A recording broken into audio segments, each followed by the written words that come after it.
Thank you for joining Cancer Support Community Atlanta for this program.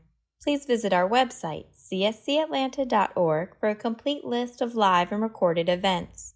If this is your first time participating, we invite you to complete a new attendee form to stay connected to all future programs.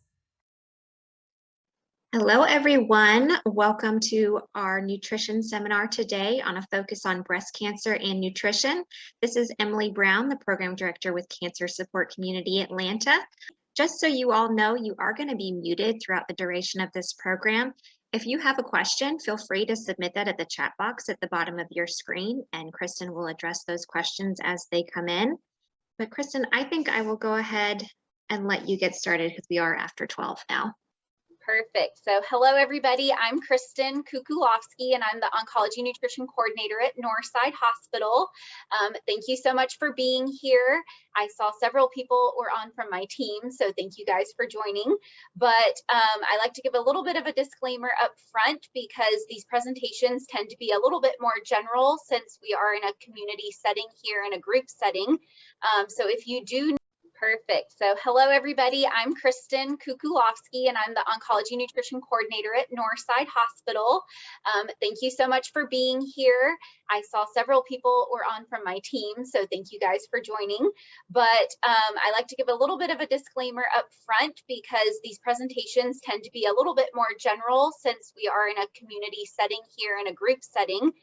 So if you do need more specific, tailored nutrition information and you are a patient within the Cancer Institute at Northside, we do have a team of about 14 dietitians who specialize in oncology nutrition. So if you have very specific questions or specific needs that are related to your medical care, you can reach out to your doctor's office and ask them to send a referral to our team, and they're able to address those individually with you.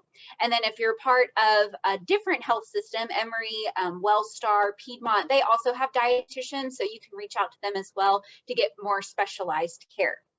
But it is October, it is Breast Cancer Awareness Month. I have on my pink scrubs for you today. So we're going to focus on breast cancer and nutrition for our topic. So just to jump right in, I need to figure out something real quick on my slide deck here because I can't read parts of my slide. I'll figure it out. So the American Institute for Cancer Research, they come out with a lot of the lifestyle, diet, physical activity type recommendations for reducing cancer risk.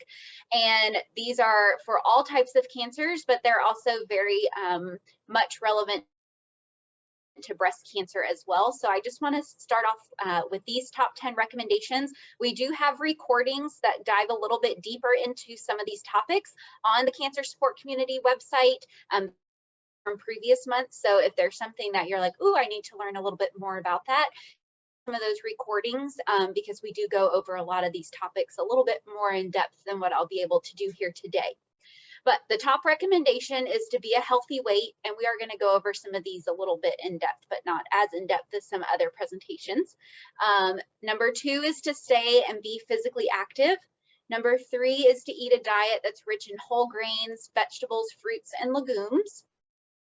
Number 4 is to limit the consumption of fast foods and other high-fat starches or sugars. Number 5 is to limit the consumption of red meat and processed meats.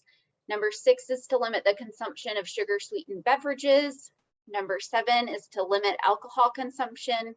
Number 8 is to not use supplements for cancer prevention. Number 9 is for mothers, breastfeeding your baby if you can.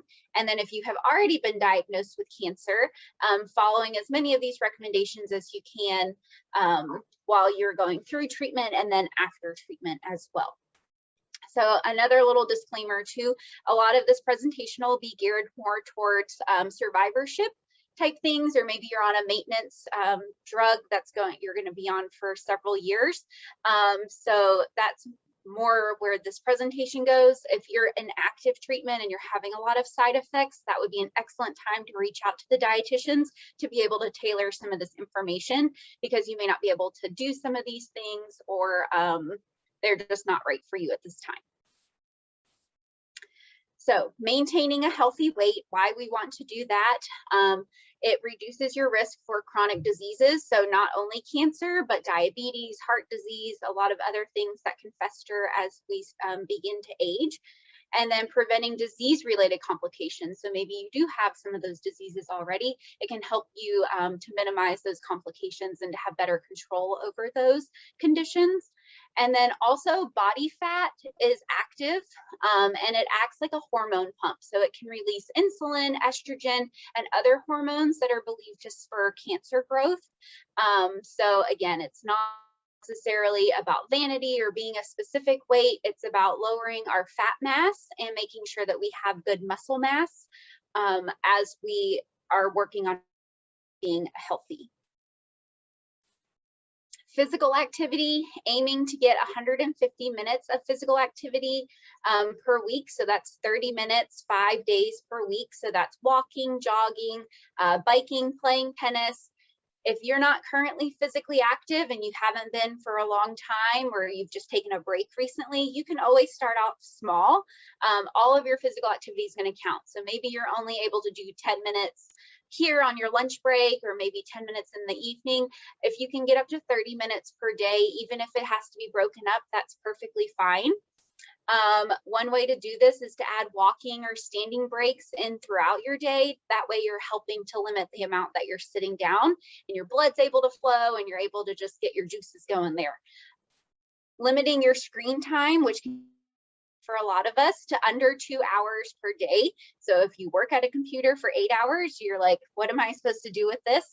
So obviously you probably still need to keep working and you probably also have to keep looking at your computer screen, but think about in the evenings, are you able to limit some of that screen time, watching TV, scrolling on your phone, those kind of things, because those also tend to make us more inactive.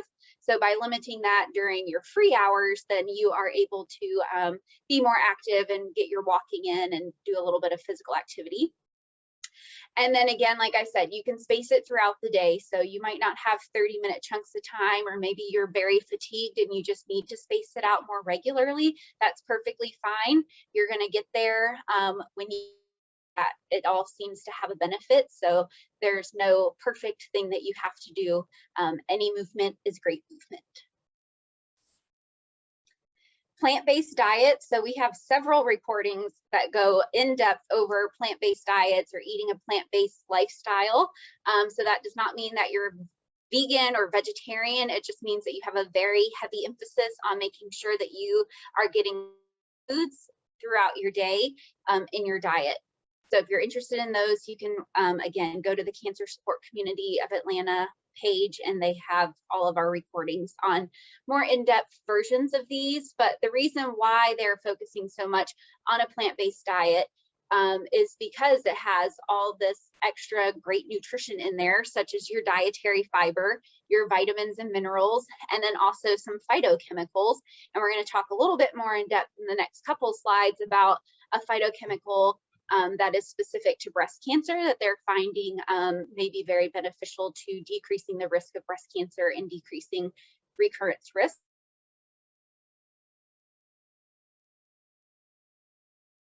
Such as lowering your risk of heart disease, type 2 diabetes, and cancer. And then it's also been noticed in some studies that people who follow a vegetarian or a vegan diet than non-vegetarians. So these foods also tend to be lower in calories and have more nutrition. So over time, you might see a change in weight as you go forward in that journey.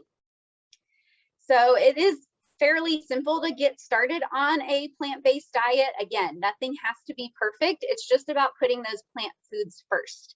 So you can still include some animal proteins or animal products in your day-to-day food choices. But if you're including meat, poultry, fish, or dairy, those should really be supporting food, and the plant should be your star. So you want dishes that have a lot of color and a lot of different variety of fruits and vegetables and your whole grains.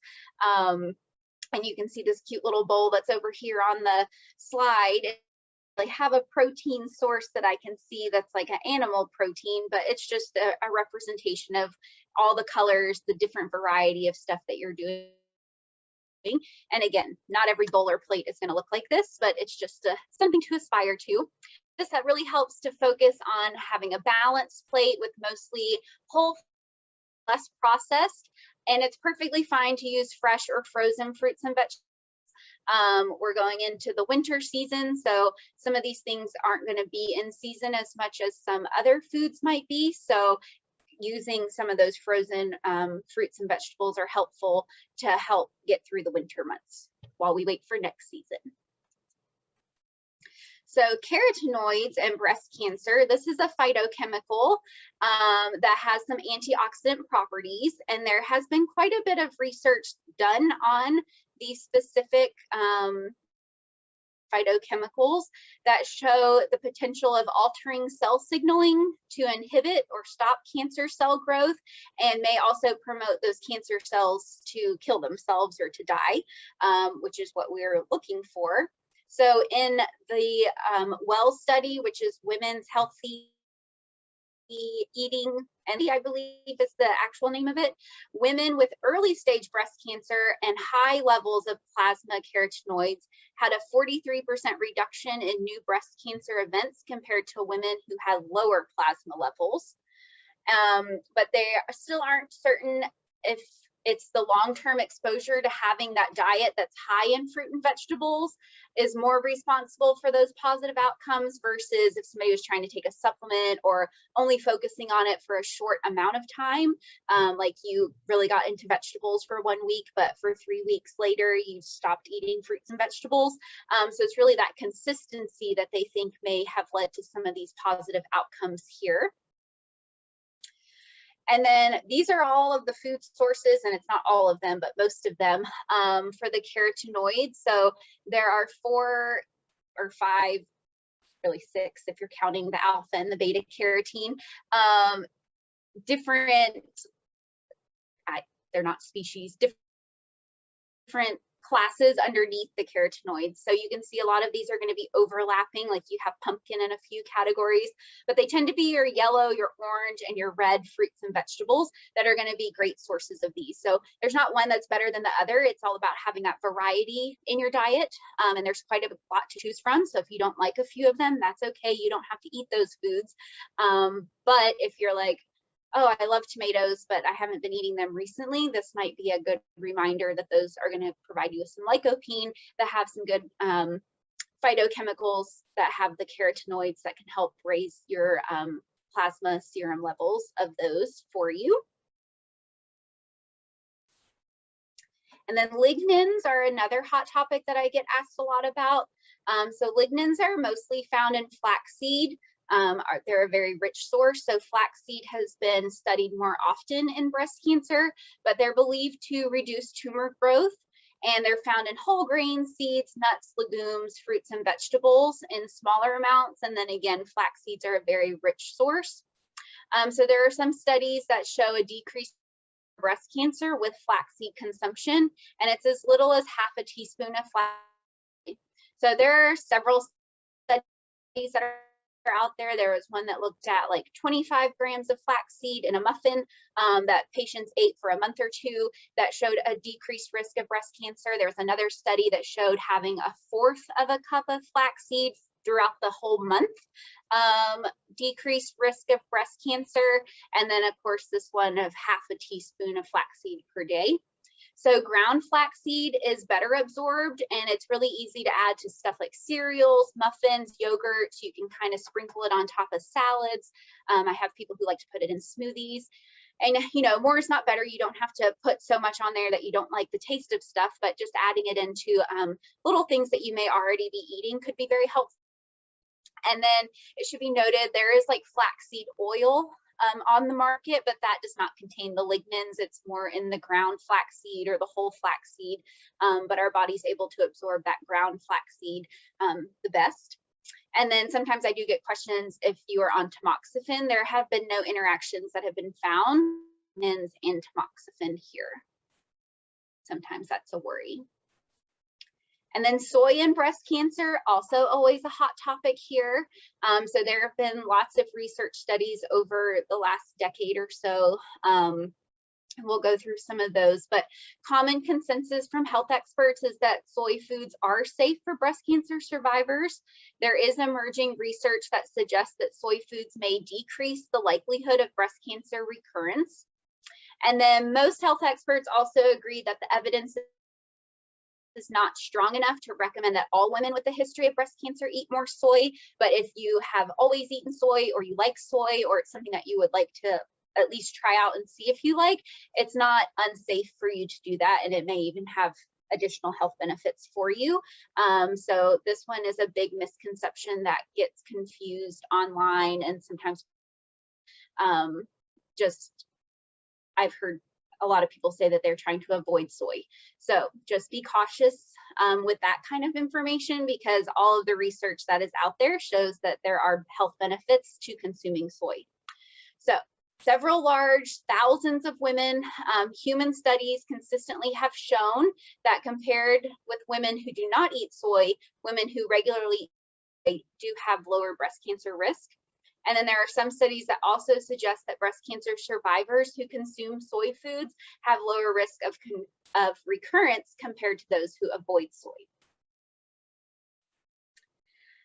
So these studies have been conducted in both Asian and US populations, and this is important because soy has been a part of Asian cuisines for a very long time, but it is relatively new to the American diet. So it's nice to be able to see long term, and then also how it is affecting us as a society as well. So the studies are observational, so it's always possible that the true of these better breast health is not the soy, but something else related to soy. And so an example of that is maybe you're eating soy, and you may also be less likely to eat fried foods, and you also eat more vegetables. So eating soy, they're also not eating fried foods, and then you're also getting more vegetables. So it could be the more vegetables and the lack of fried food versus just the soy. It could also be true that they also exercise more, or they maintain a healthier body weight. So again, it could be the soy, but it could also be some of these other things that people are doing that create this more healthy, less cancer risk situation for themselves. So it should also be noted that just because, you know, this is more of just an observational, there were not increased risk or increased cases of breast cancer for these patients, whether, you know, if they were consuming soy. So it was deemed on the safe side for patients who've had breast cancer. So just a little bit more on tamoxifen, because we do get a lot of questions about those. Postmenopausal tamoxifen users with increased intakes of soy had significantly decreased risk for breast cancer recurrence. So this was studied. Usually the alarming thing around soy is that it has phytoestrogens in it, and people fear that those phytoestrogens are going to influence our body the same way an estrogen does, but they have been able to show that even patients who are taking something that is altering or trying to block estrogen, like tamoxifen, are still having reduced cancer recurrence risk when soy is in the diet. So increased intake of isoflavonoids, which are also phytochemicals that are found inside of the soy, were associated with a decreased risk for recurrence in ER positive and PR positive breast cancers. And then in a meta, women taking tamoxifen who had higher intakes of those soy isoflavonoids had a 37% decreased risk for breast cancer recurrence. So quite a bit of research has gone into soy foods, breast cancer, and also the tamoxifen drug. So if you were going to do soy, or you've never had soy but you'd like to give it a try, how much might you need? So moderate consumption is considered to be 1 to 2 standard servings daily of whole soy foods such as tofu, soy milk, edamame, or soy nuts. And one serving averages about 7 grams of protein. So if you're looking at more plant-based protein options, you would get around 7 grams for one serving. And then that one serving also has this 25 milligrams of the isoflavonoids phytochemicals. So an example of what a standard serving would look like, it's 1/3 of a cup of tofu, or 3 ounces. a cup of soy milk, which would be 8 ounces, half a cup of edamame, and a fourth of a cup of soy nuts. So studies have demonstrated that up to 3 servings per day or up to 100 milligrams of isoflavonoids consumed in Asian populations long-term does not link to having increased breast cancer risk either. So dairy, also a hot topic. Meta-analysis of 11 prospective studies showed that premenopausal women had an 8% decrease in breast cancer risk with each 300 milligram per day in dairy calcium intake. So another meta-analysis of 18 other studies found that total dairy intake may be associated with a decrease in breast cancer risk, and the association of this decrease was strongest for postmenopausal women consuming low-fat dairy products. And then there was another study called the Life After Cancer Epidemiology Cohort Study. And those with early stage breast cancer who ate more than 1 serving of high fat dairy per day had an increased risk for breast cancer mortality, but this was not seen in those who were consuming a low fat dairy food.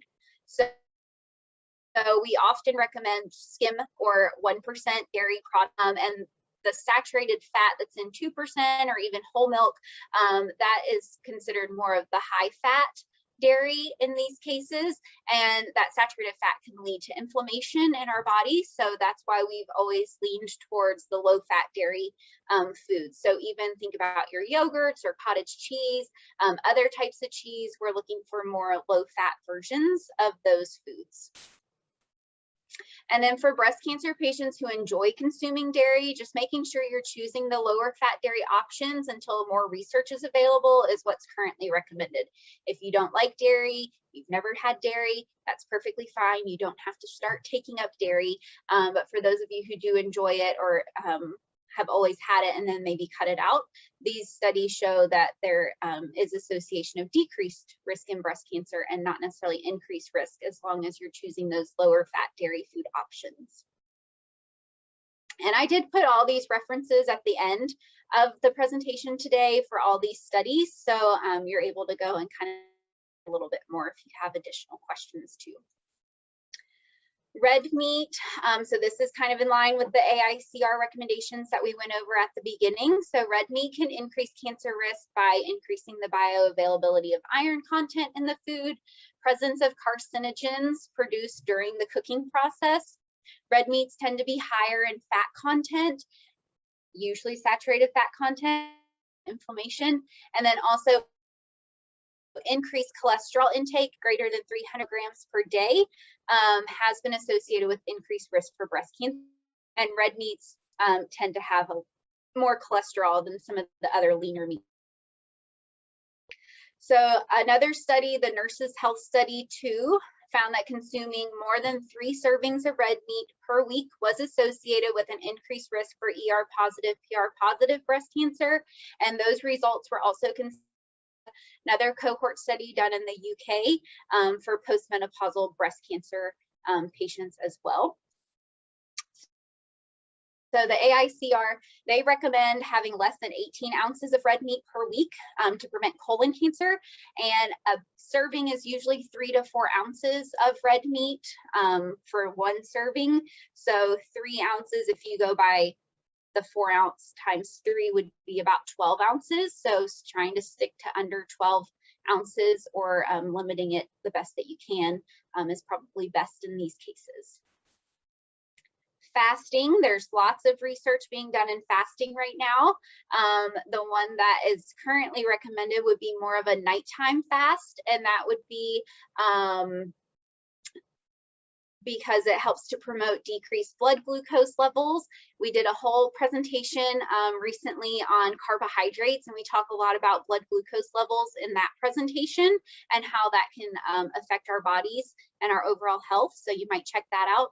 But diabetes has been associated with increased risk for breast cancer diagnosis, and nighttime fasting may help to lower breast cancer risk.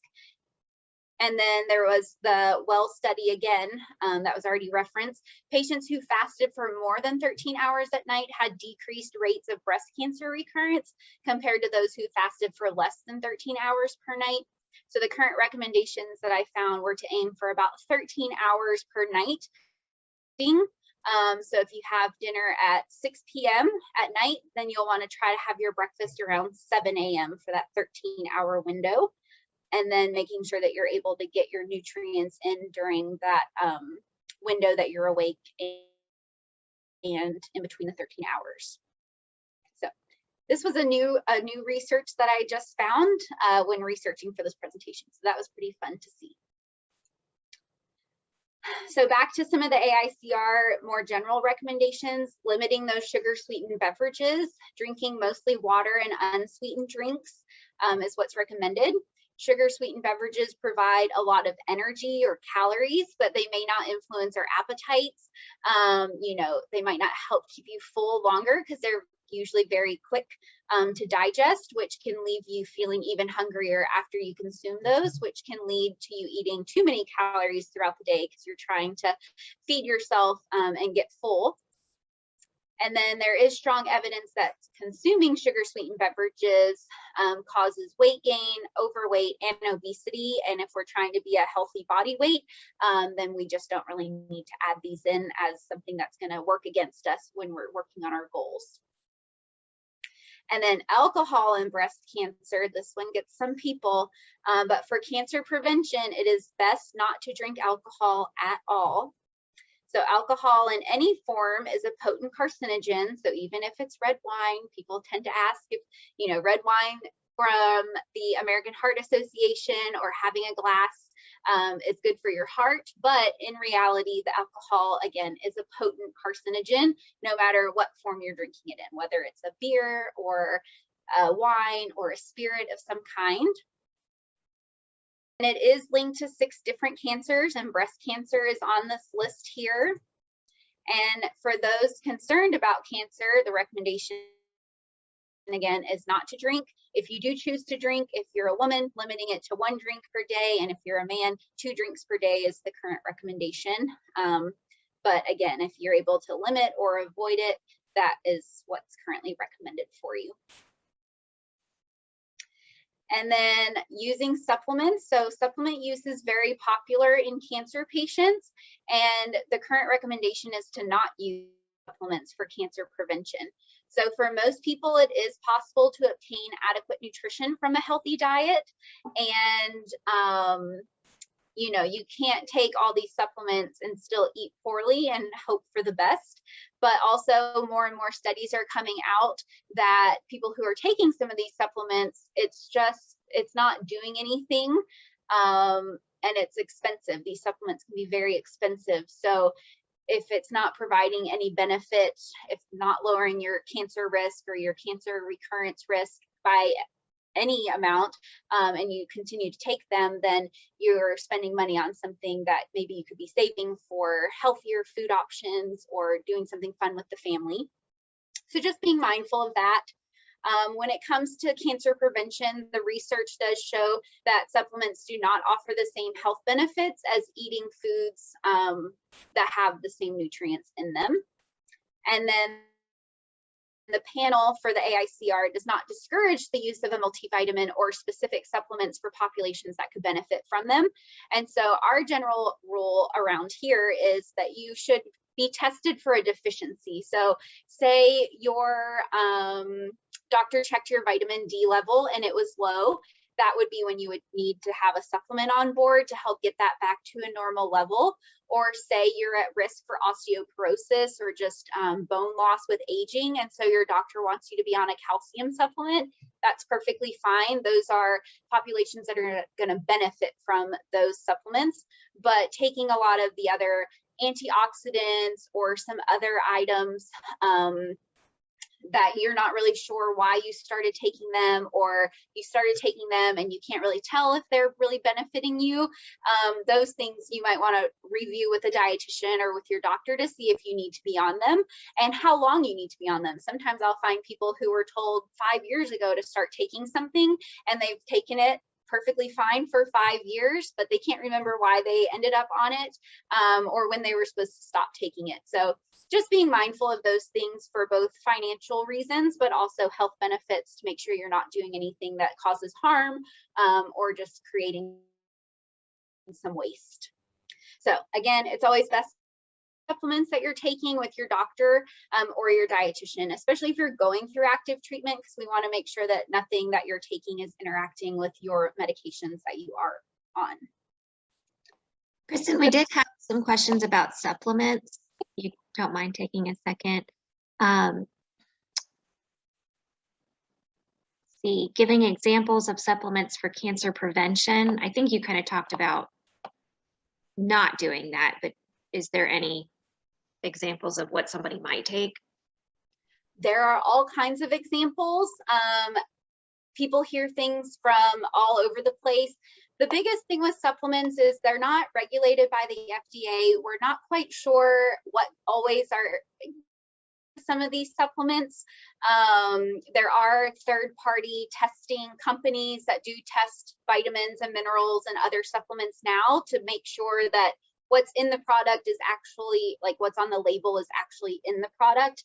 So you'll see some certifications for those, but really if you are able to eat your fruits, your vegetables, your whole grains, and you're getting a lot of these vitamins and minerals from those foods, then maybe a general multivitamin, but that's not necessarily necessary.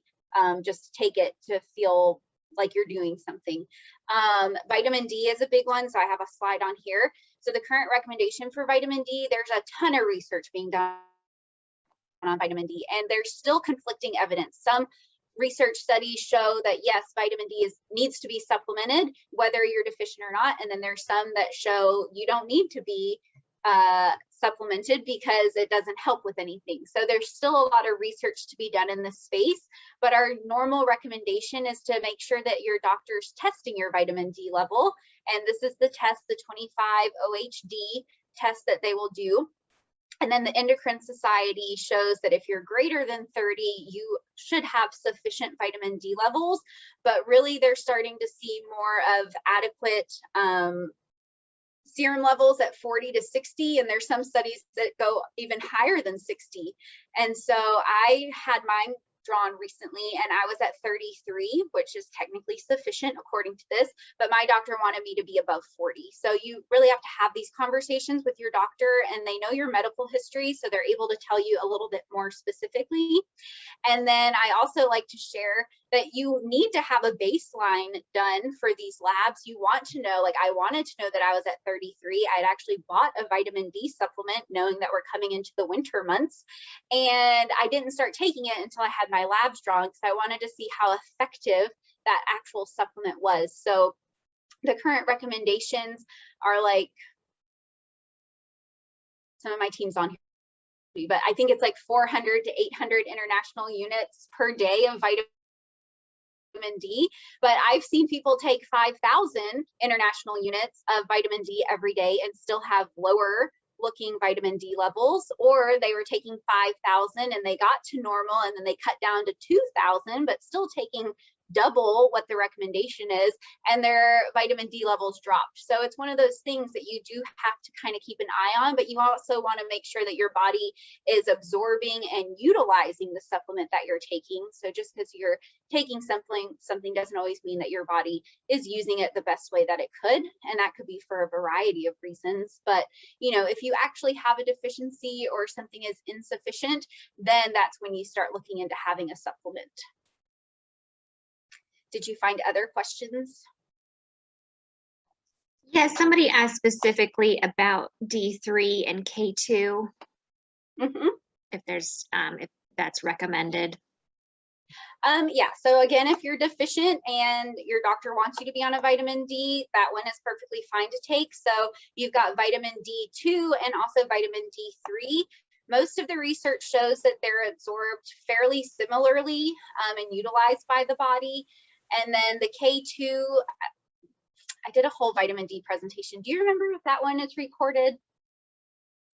I believe so, yeah. There's one that's like literally all we talk about is vitamin D. And I know I went over K2, but it's probably been a year since I've done that one. So I can't really remember, but I can get back to you, or you can check it out on the cancer support website.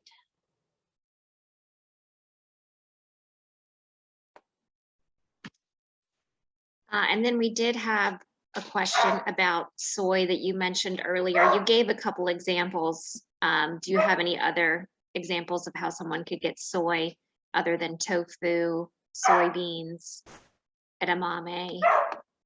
Those are really the whole versions of soy. So it's usually not recommended to do like a soy supplement or anything along those lines. But yeah, trying to stick towards more of the soy, like the whole soy form. So if you like to make smoothies, you could use the soy milk as your fluid or liquid that's in there. I like adding edamame to stuff like salads, or if I make random like salmon dishes, I just spray on the side just to have that as an extra piece going on. And I usually buy it either frozen or they have it already shelled. I know at Publix it's like in the produce area. It tends to be over by the tofu section, but there's all kinds of stuff that you can do with tofu.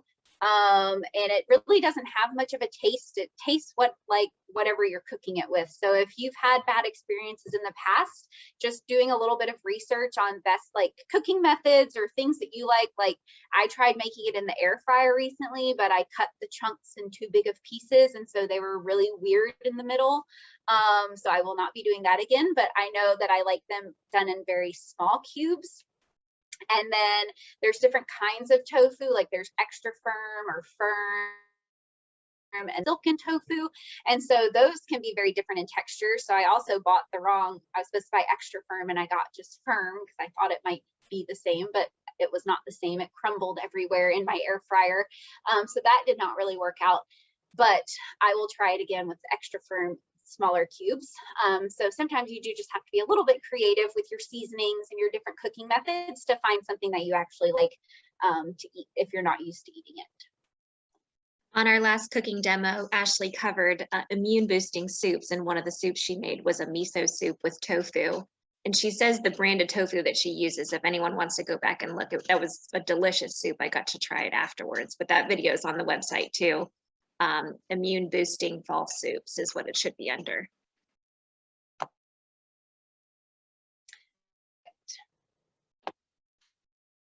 Anything else we need to go over yet? Somebody asked about tempeh. I think you've talked about that before. Yeah, so it's a great plant-based food as well, protein source. I don't know that it's considered soy. I don't know. I'll have to look it up, but it's a great plant-based protein. I just don't know that it falls under soy. I'll get back to you.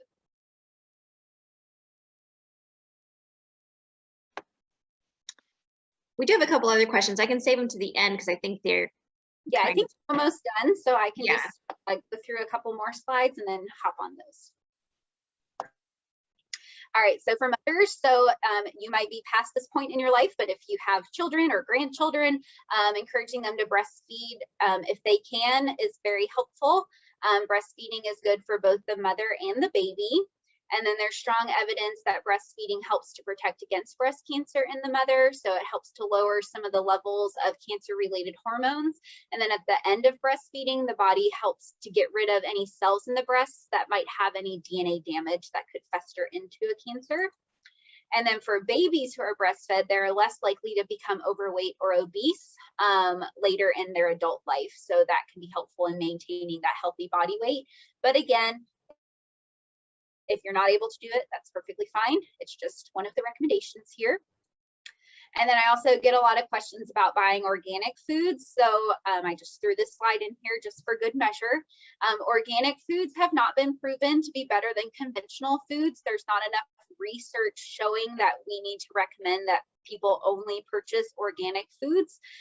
But the research does very clearly show that eating a diet that's got a wide variety of plant foods on a daily basis, in addition to being physically active and maintaining a healthy body weight, is what really matters when it comes to cancer prevention or lowering the risk of cancer recurrence. So if you are able to buy organic, you want to buy organic, it makes sense for your family, you can afford it, There's nothing wrong with buying organic.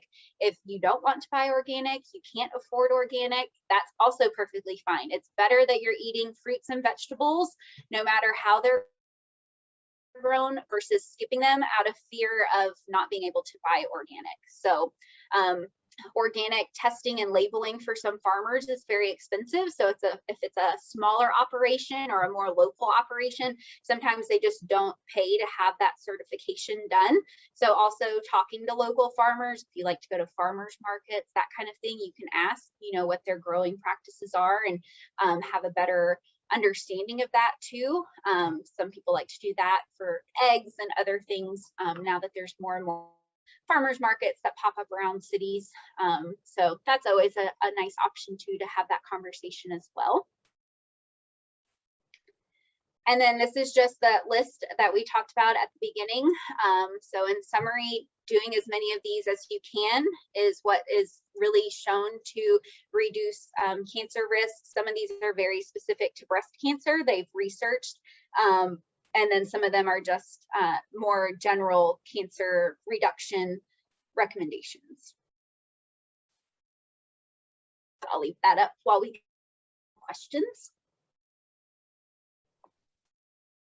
Yes, I think we've got a couple of questions. Okay.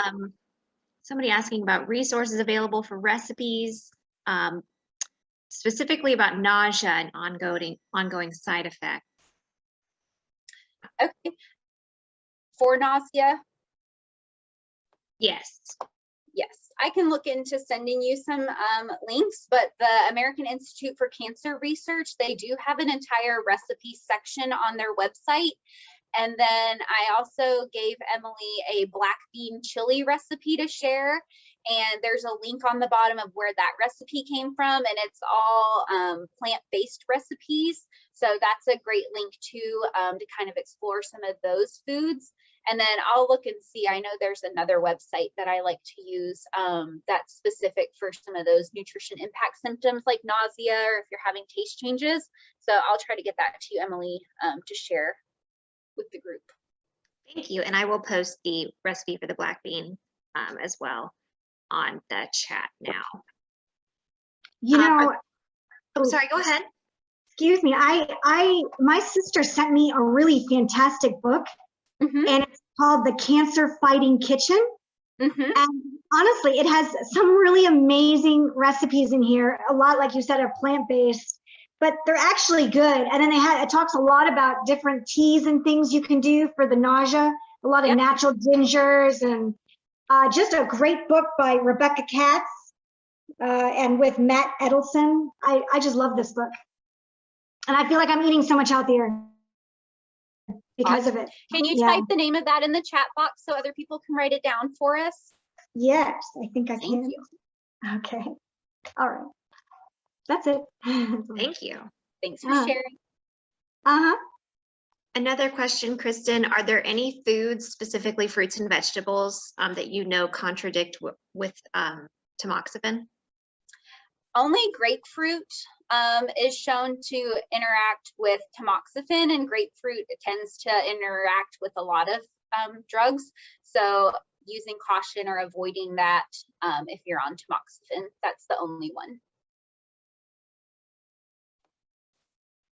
I think we had one of our navigators ask if you've heard of the study by Ruth O'Regan on restricting some essential amino acids when treating breast cancer patients. Have you heard of that?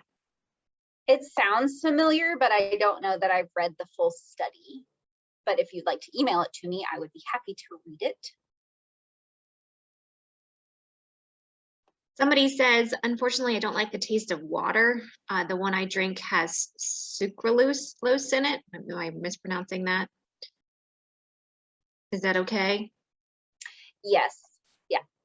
And sometimes water is hard on people, like if you have nausea or you've just undergone a lot of different medical things. Water tends to be one of those things that can cause nausea for people, or you just don't like the taste of it. But really, any kind of hydration that you're able to get that doesn't have the calories is fine. And you can also try other things like using different fruits to infuse water. Sometimes you have to play around with those recipes because they don't turn out as great as you hope that they will. But once you get a recipe that you like, it's a lot easier to kind of maintain that. Got a couple nurse navigators in the chat sharing resources. Thank you for doing that, ladies. Kristin, do you have anything, information about processed foods and links to breast cancer? So specific to breast cancer, there wasn't anything that just pulled out processed meats, but definitely the AICR recommends avoiding processed meats as much as possible. They haven't been able to determine any safe amount that you could consume. So your processed meats are going to be stuff like your bacon, sausage, deli meats. That gets a lot of people, deli meats there. And then anything that's been sausage, pepperonis. I'm trying to think of all the processed meats. But yes, if you can limit, or the recommendation is to actually avoid them, is what we currently recommend.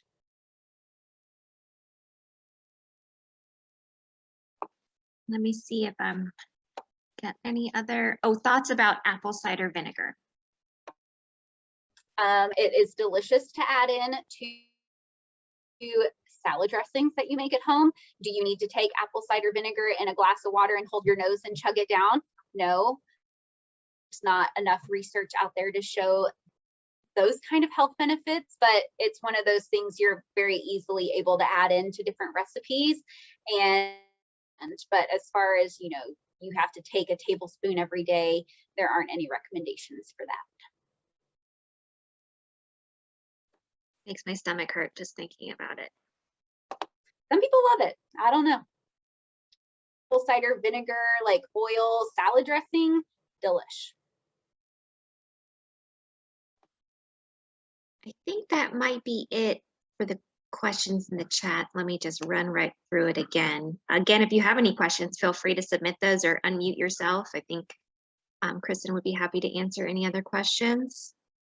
Yes. And I do have the references on here to some of those specific studies. And then also, if you go and venture over to the American Institute of Cancer Research website, it's AICR.org. They have there's like a little research tab, and they have a lot of breast cancer specific research that's housed under like one report, but it's 124 pages. So I didn't want to like send that out. But if you really just love researching and reading more about some of this stuff, that's an excellent resource. And they pull that from studies that are done across the US, but also across the world. So it's definitely a really nice resource for us. Hey, Kristin, it's Becky. You know, I can't keep my mouth shut, right? I was waiting for you to jump in on some of these questions. Well, I know that the question about tamoxifen and food. Yep. But remind them about black cohosh to avoid the supplement black cohosh. Well, you remind them. You're on here, Becky. I just reminded them. Yeah, so black cohosh is one that might be popular for breast cancer patients, and you do want to avoid that supplement specifically too. Thank you, ladies. I just posted the black bean chili recipe to the chat, and I have posted the slides for today. If you're having trouble accessing those, we are going to have them on our website, cscatlanta.org, under nutrition, so you can access them, or just email me to emily@cscatlanta.org, and I'll be happy to send those over to you if you're having trouble finding them. Somebody asked why to avoid black cohosh. You want to? Becky, come back. Chime in, Becky. Chime in. Well, I'd have to look it up, but it's, you know, it's a supplement that's touted for hot flashes, but our oncology nutrition reference book states that it interacts with tamoxifen and that it decreases the effectiveness of tamoxifen. So they want you to avoid it.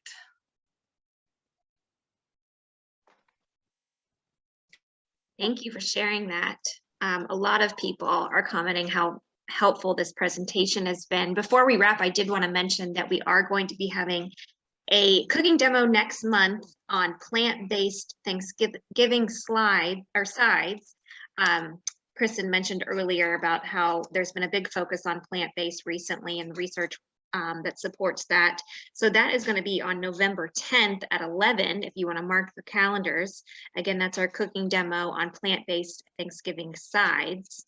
And then on November 16th, the following week, will be our final nutrition seminar for 2021, and the topic will be healthy holidays. And we promise Kristin will not tell you that you can't eat any sweets for the holidays. She's just going to talk about mindfully eating those sweets and still enjoying them. So Kristin, tempeh is a soy-based food. Thank you. I thought that it was, but for some reason, I just felt like I did not want to answer confidently for that. So whoever asked about tempeh, it does fall under soy. And it is really nice for a lot of like chilies and different recipes. If you're not into tofu, it might be another alternative that you can try. But yes, please join us for the healthy holidays. I will not tell you that you can't enjoy your Thanksgiving or your Christmas meals. It's just about the whole amount of the holiday season that we go through and what we can do to just make better choices when and where we can. So don't be afraid. Thank you. Jessica's shared The Cancer Fighting Kitchen by Rebecca Katz and Matt Edelson is the book she was talking about earlier. So thank you for sharing that. All right, I think that's, oh, go ahead. No, good job. Thank you. Thank you. Any closing thoughts before we wrap, Kristin? I don't think so. I appreciate everybody being here. And if you need anything, please reach out to me or to Emily. Very specific questions answered, and you're part of the Cancer Institute. I'd be happy to connect you with your dietitian as well to get those more specific things answered. Thank you. And just a reminder, we do have all of our nutrition seminars recorded and on our website, cscatlanta.org, for you to reference with any lingering questions you might have, or you wanted to look back on something. And we will see you again November 16th for our final nutrition seminar on healthy holidays. Everyone have a great rest of your day. Thank you for joining Cancer Support Community Atlanta for this program.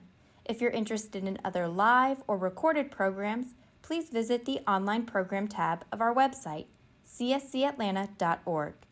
Or follow us on Facebook. We'll be sharing additional information on upcoming programs.